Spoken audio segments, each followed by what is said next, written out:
Hey, good morning, everyone. Welcome to morning devotion. I'm so glad that you're here today. It's going to be a great day. We're really getting into some very interesting things.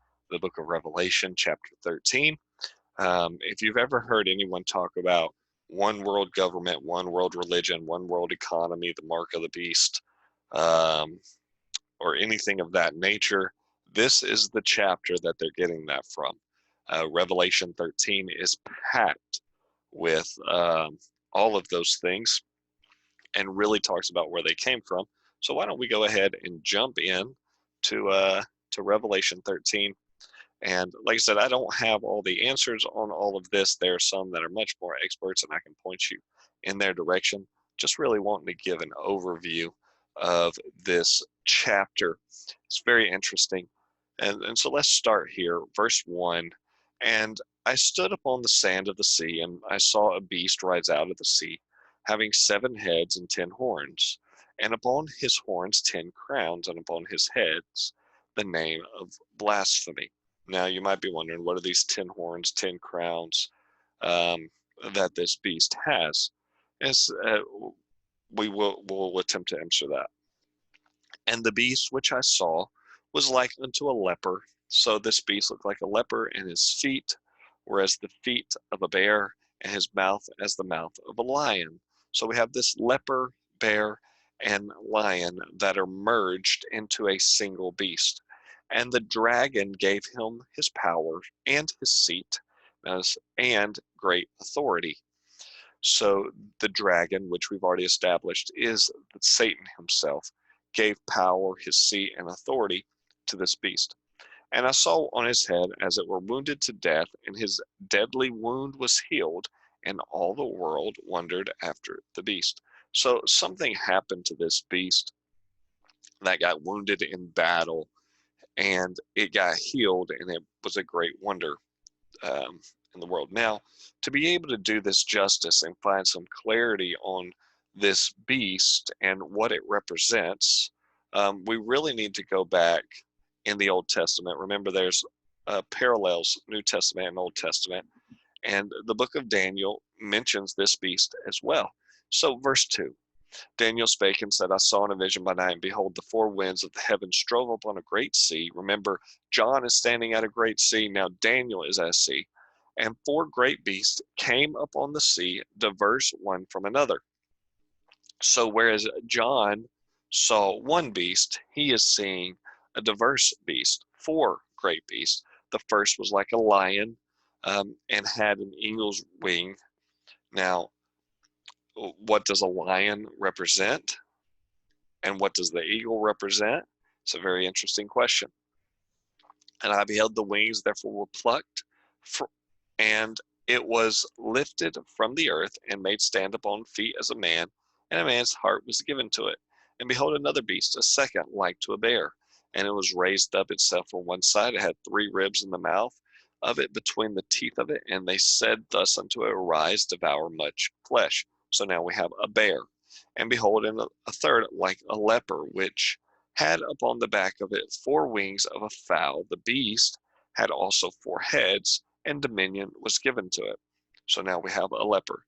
And after this, I saw in the night visions, and behold, a fourth beast devoured and trembled, and strong exceedingly, and it had great iron teeth. It devoured and brake in pieces, and stamped the residue with the feet of it, and it was diverse from all the other beasts that were before it, and it had 10 horns. And I considered the horns, and beheld, there came up among them another little horn, before whom there were 3 of the first horns plucked up by the root. And behold, in this horn were eyes, the eyes of a man, and a mouth speaking great things. So you have this beast, you have these horns, and then you have a little horn coming out of it speaking great things. If we go down to verse 15, Daniel says, I, Daniel, was grieved in my spirit in the midst of my body, and the visions of my head troubled me. So he said all of this really became a great trouble. I came near unto one of them that stood by and asked him the truth of all of this. And so he told me, and he made known to the interpretation of these things. These great beasts, which are 4, are 4 kings, which shall rise out of the earth. And then it kind of goes into an interlude, and so and where it says, "But the saints of the Most High shall take the kingdom and possess the kingdom forever and ever. Amen. Then I would know the truth of the 4 beasts, which were diverse from all the others, exceeding great, dreadful, whose teeth were as iron, whose nails as brass, which devoured, break in pieces, stamped the ribs of the feet, and of the 10 horns that were in his head, and the others which came up, and behold, whose 3 fell, even as the horns of the eyes, and the mouth spake great things, whose look was more stout than his fellows. I beheld, and the same horn made war with the saints and prevailed against them, until the Ancient of Days, and that's Jesus Christ, came, and the judgment was given to the saints of the Most High, and the time came that the saints possessed the kingdom. Thus he said, the 4th beast shall be the 4th kingdom upon the earth, which shall be diverse of all kingdoms, and shall devour the whole earth, and shred it down, and break it in pieces. And the 10 horns out of the kingdom are 10 kings that shall arise, and another shall arise after them, and he shall be diverse from all, and subdue 3 kings, and he shall speak great words against the Most High, wear out the saints of the Most High, and think to change times and laws, and they shall be given into his hand until a time and times and the dividing of time. But the judgment shall sit, and they shall take away his dominion to consume and destroy it to the end. So that's unpacking a whole lot there in Daniel chapter 7, but it's important basically because it lets you know that the so the kingdoms that are separated, these 4 kingdoms that are separated in Daniel 7, there's some sort of merger of these kingdoms in Revelation 13. Some have speculated on what the leper represents and the bear represents using national imagery. Just like the United States, the national animal is the bald eagle. Some will tell you that like the bear is Great Britain, or the leper is a certain animal, or a certain kingdom. There's a lot of speculation about those things, and they put it together very nicely. I'm going to leave it to those guys, and I'll even give you resources showing how they put it together, because it is pretty interesting how people can put those the animals with a certain nation of the world and be able to kind of pull them together to show how each one of them is represented or merged. And so some say that Germany is the leopard, and Russia is the bear, and Great Britain is the lion, and uh, and so those are some of the things that people speculate about. I'm not really going to get into those, but here's what I do know, um, and because I'm not going to discredit anyone that is much smarter than me, or attempt to, and I'm not going to add credibility to something that I don't know myself. But here's what I do know: that there is going to be a merger of kingdoms. These beasts are going to come together, and they are going to merge. Um, and so we have this one system, and it is a one world system. Now let's go ahead and get into, because all the world wondered at the beast. All of them had their eyes on this. And they worshiped the dragon, Satan, which gave power to the beast. They worshiped, remember, the dragon gave the beast power, gave him authority, gave him a seat. And they worshiped the beast, saying, who is like the beast, who is able to make war with him? And there was given unto him a mouth speaking great things and blasphemies, and power was given unto him to continue for 42 months. And he opened his mouth and blasphemed against God, to blaspheme his name and his tabernacle, and them that dwell in heaven. And it was given unto him to make war with all the saints, and overcome them. So here we have this beast overcoming the saints, and the power was given him over all the kindreds and tongues and nations. So now he has power over the world. And all that dwell upon the earth shall worship him, whose names are not written in the book of the Lamb, slain from the foundation of the world. So I found this and I thought it was pretty interesting. Three causes of war: political conflict, religious conflict, and economic conflict. The solution here really talks about a one world government. A one world government. Remember, all of these kingdoms, as Daniel described, will become merged in Revelation 13, and they will set up a one world government. If any man have an ear, let him hear. He that leadeth into captivity shall go into captivity. He that killeth with the sword must be killed with the sword. Here is the patient of the faith of the saints. So he's saying, all right, hear what I'm saying. And then verse 11 through 15 kind of gives the second element. So first we have this one world government, but that's not the only one world element that is going to be created. Verse um, verse 11 says, and I beheld another beast coming out of the earth, and he had two horns like a lamb, and he spake as a dragon. So here is that little horn coming up out of the midst, then the next beast coming out of the earth, and he exercises all the power of the first beast before him. So this one individual, this one person, has all the power of all of these nations. They are behind him, and causeth the earth and them which stood therein to worship the first beast, whose deadly wound was healed. So whereas the first beast represents nations and government, this beast is going to represent worship. Well, what is associated with worship? Religion. And so now we have all of the earth focused in on a singular one world religion.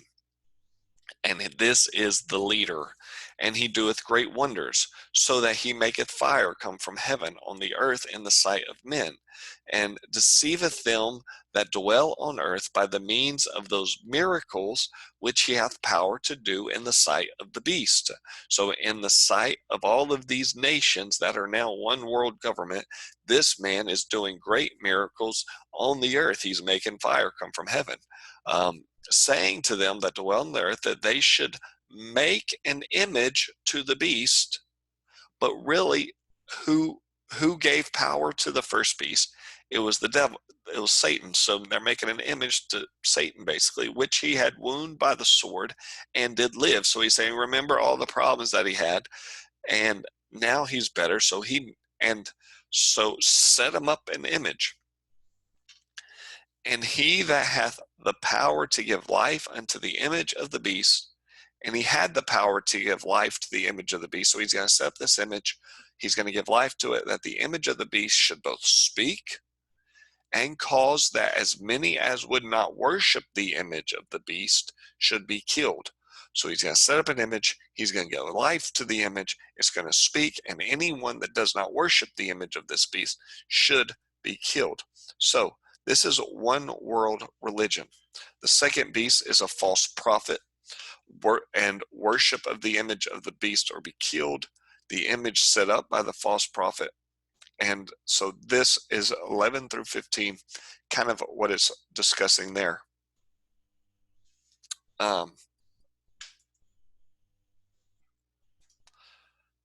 So we have one world government, one world religion, and remember the three things that cause conflict: politics, religion, and then economy or economics. And so that brings us to verse 16. And he causes all, both small and great, this false prophet, this causes all small and great, rich and poor, free and bond. It doesn't matter whether you're rich, doesn't matter you're poor, doesn't matter you're small or great, free or bond, to receive a mark in their right hand or in their foreheads, and that no man might buy or sell, he that have the mark, or the name of the beast, or the number of his name. Now you might be wondering, how in the world is this possible in this day and age? Is this possible? And you might even be wondering, is it possible, like for for that mass genocide basically to happen in our modern enlightened society, where if you didn't worship a certain thing, you could be killed. Well, Joseph Stalin did it, Adolf Hitler did it, and those are in our modern society. And men's hearts are evil. And so there is a great possibility for this. And this Antichrist, because that's what it is the Antichrist. The spirit of Antichrist has been in the world, but there will be a rise. Um, and he is going to set up an economy of the Antichrist. And here is how it is: it causes everyone to receive a mark in their right hand or their forehead. Think about it like this: um, how simple it is for us to conform to be able to buy and sell. Right now in New York, during the middle of coronavirus, if you don't put on a mask, you cannot enter into a grocery store. Um, I'm not saying that a mask is the mark of the beast by any stretch of the imagination.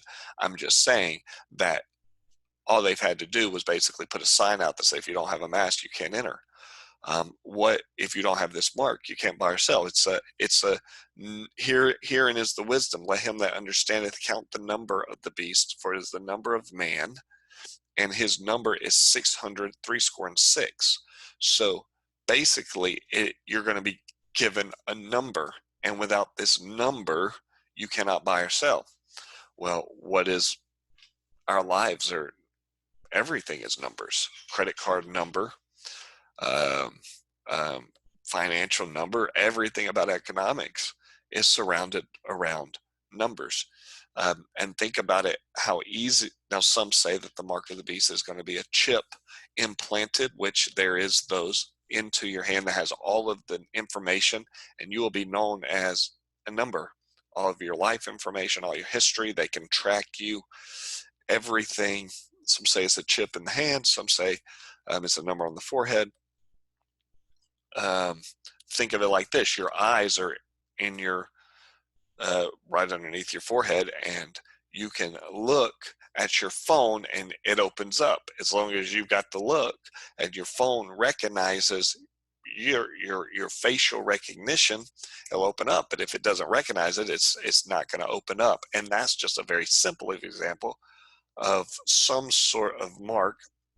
um, Somebody else looks at your phone, it won't open for them, because everything can be controlled. And so it's not far-fetched. This whole idea is definitely not far off. Now, what is the cost for not taking this mark? What will happen if you don't take the mark? Well, that's a great question, one that can be answered in Revelation chapter 14. So, overview for Revelation 13. All of these separate kingdoms are going to come together and merge into a one world government. And then all of a sudden, they will merge. Someone will rise up out of them. The Antichrist will rise up out of them, doing great things, and merge the world into a one world religion. And eventually, it will become a one world economy. And and it will be the mark of the beast, this one world economy. So that is Revelation chapter 13. Very interesting stuff. Like I said, Revelation 14 will get into what happens if you don't take the mark of the beast. So hope that this was helpful and encouraging in some way. Let me pray for you this evening, or this morning, excuse me. Jesus, thank you so much for everything that you've done for us. Thank you for giving us your word that we may be able to read it and understand it. I pray that you will make our hearts ready for your return whenever you call us away. God, I pray that you will secure your church and where we can forever live with you. I pray that you will give us peace in our minds and peace in our hearts, for the peace of God passes all understanding. In Jesus' name we pray. Amen. God bless you all. Have a wonderful day. And tomorrow we will get into Revelation chapter 14.